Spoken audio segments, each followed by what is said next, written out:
Ang paglipas ng panahon ay tuloy-tuloy, kaya bawat araw kailangan nating i-enjoy. Kaya naman kahit hating gabi sa Tagaytay tayo ay dumayo. Tara, sama ka, pasyal tayo.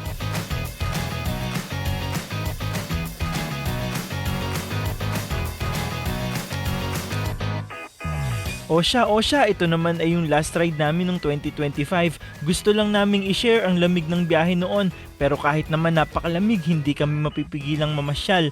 Kaya kahit mga galing pa sa trabaho ay tuloy ang gala. Ay dahil malamig ang panahon ay nakakaantok sa biyahe. Kaya eto, stopover muna, iinom muna ng baon namin na kape. At syempre, tamang pause muna dito sa gilid ng kalsada. Ay tingnan nyo naman si Sunshine, lahat ay gagawin para lang magising. Superman yarn! O siya, tuloy na natin ang biyahe at malayo-layo pa ito. Walang tulugan! Usapang lamig tayo. Alam mo ba kung bakit malamig tuwing Pasko sa Pilipinas? Iyan ay dahil sa amihan. Ito ay ang malamig at tuyong hangin mula sa Siberia at China. Tuwing Nobyembre hanggang Pebrero ay bumababa ang temperatura sa mga bansang iyan. Kaya naman ang malamig na hangin ay dumadaloy papunta sa Southeast Asia, kabilang na ang Pilipinas.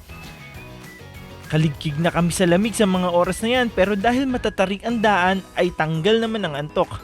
Sino ba naman ang aantukin kung parang pader na ang kalsadang iyong nakikita? Pero sabi nga, ang may hirap na daan ay dadalhin ka sa magagandang lugar.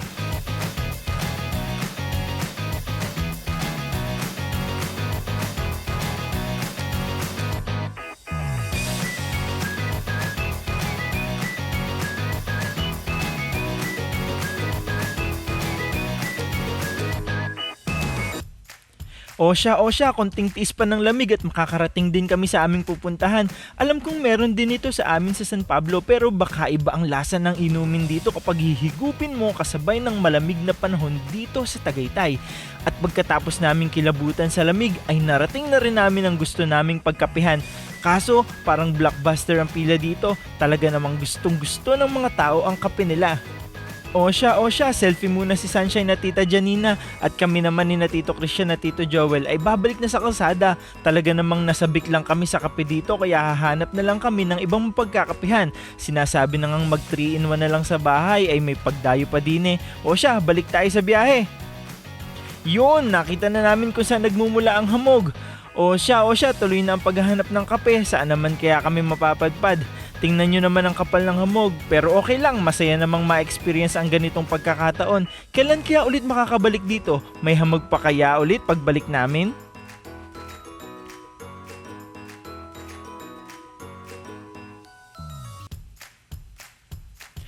Ayan na nga, nakarating na kami din sa aming isa pang pupuntahan. Sana makakapagkape na kami.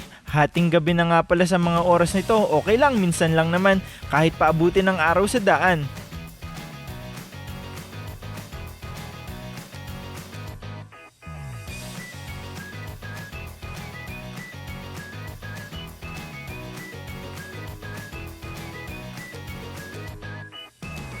Ay napakabait naman talaga at nagpresenta pang kukuhanan ng picture ang mag-anak na ito.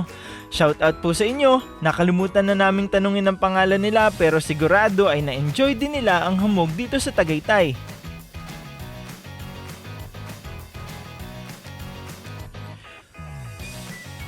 Kung tatanungin nyo kung nakapagkape ba kami, syempre naman hindi. Inabot na kami ng cut-off, sayang kaping-kape na ako ng mga oras na yan eh. O siya, tamang picture na lang muna tayo dito at sulitin ang maganda at malamig na lugar na ito.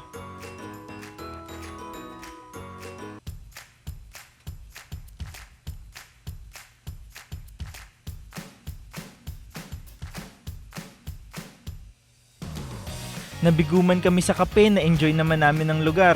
O siya, ang pamamasyal na ito alaala hanggang sa dulo. Saan pa kaya magandang pumunta para maidagdag sa aming kwento? Tara, pasyal tayo!